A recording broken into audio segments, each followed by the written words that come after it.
What's up, everybody? Dog 985. There's levels to this. Listen, I wish things didn't transpire the way they did. I wish Phil could come out and just be a lot more honest than he's been. I wish he could come out and be like, "Look, man, I said 4 games.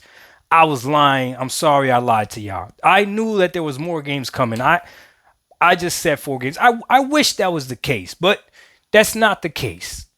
But I'm not here to cry about it anymore. Shout out to my dude, Judge Ray Ray. He hit me up on Twitter and said, Doc, why you with the crowd that's always crying about stuff? Essentially, what he's saying is, hey, it happened, get over it. Which is true. It's true. How long are we going to keep complaining about Phil lied and Xbox lied and all that other stuff? This is what you got to do. You have the information in front of you. They have showed you what they showed you. You make a decision. You either stick with the liar or you go ahead and move somewhere else that might benefit you more. It might be beneficial for you to stay with the liar. It might be. It might be. Until Phil comes out and says that and admits that he was lying or gives us an explanation as to why he got up there on stage and with full confidence said only 4 games, when I know for a fact he knew that other games were going on PlayStation. You're not going to sit here and gaslight me like that. It's impossible. But anyways, here's the truth though. The truth of the matter is the way Xbox is moving now aligns more with me and my mentality than what Sony does. It's like choosing the lesser of two evils. I don't want to be stuck behind something the way that Sony has people stuck. Now, I know you think it's beneficial for you to have to buy that box to play their games. But no, that's a way of controlling you. Oh, you want to play this? You have to buy this box. That's not beneficial to you. No one has yet been able to explain to me why a game being exclusive is beneficial. I like what Phil said when he said, I want you to choose your hardware, the next hardware, based off of the performance of that hardware. I like that. But when you say that, now I am going to compare your hardware with other hardwares out there. Okay? The PlayStation 5 Pro, I've been saying it. It's a scam. It is what it is. But if you like it, it's okay. You don't need me to validate your bad purchase. You don't need me to validate that Sony took advantage of you. The same way that I can say, look, watch this. The Xbox Series X took advantage of me. You see how easy that was? I was lied to. The Xbox Series X was a scam, the most powerful console. They didn't even use the full power. I still don't think they've used the full power of the Xbox Series X. They were dropping games at 30 frames where they could clearly run at 60. The Xbox Series X didn't get better hardware. No, they just went ahead and optimized the game for it, and now those games that dropped at 30 run at 60, except for Hellblade 2. That one's still stuck at 30 right now. But you see how I can admit that, right? PlayStation 5 Pro owners, more and more stuff comes out. You need to admit it was not worth the purchase. You like it. And that's okay because it's your money. But you know it wasn't worth the purchase. Now, Xbox is saying, I want you to choose the next hardware based on its performance and what it brings to you, not based on the software.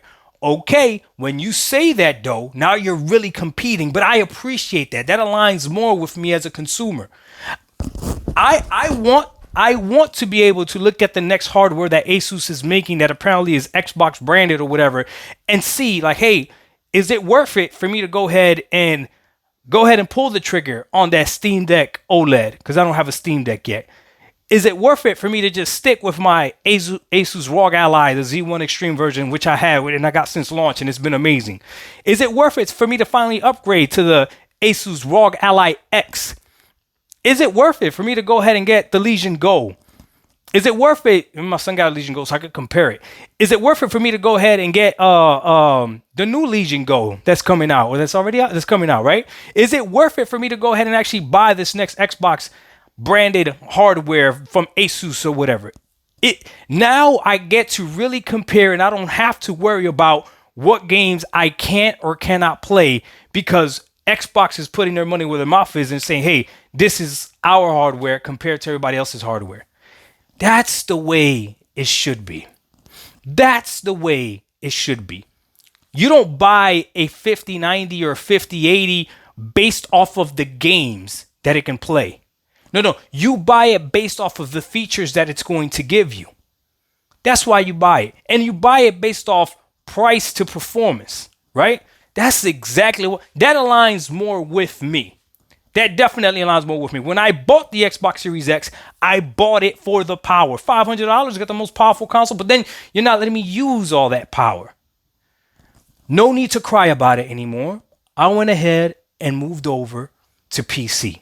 But if this next hardware that comes out actually makes sense, then I got some thinking to do. And that's perfectly fine.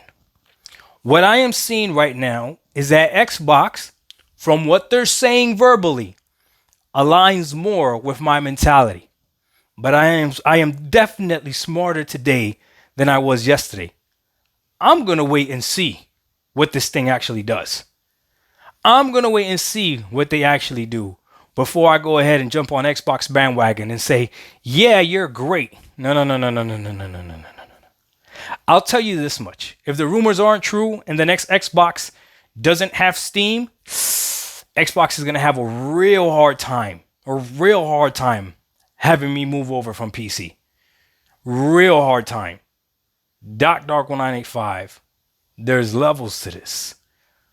But there's nothing on the PlayStation side that entices me at all.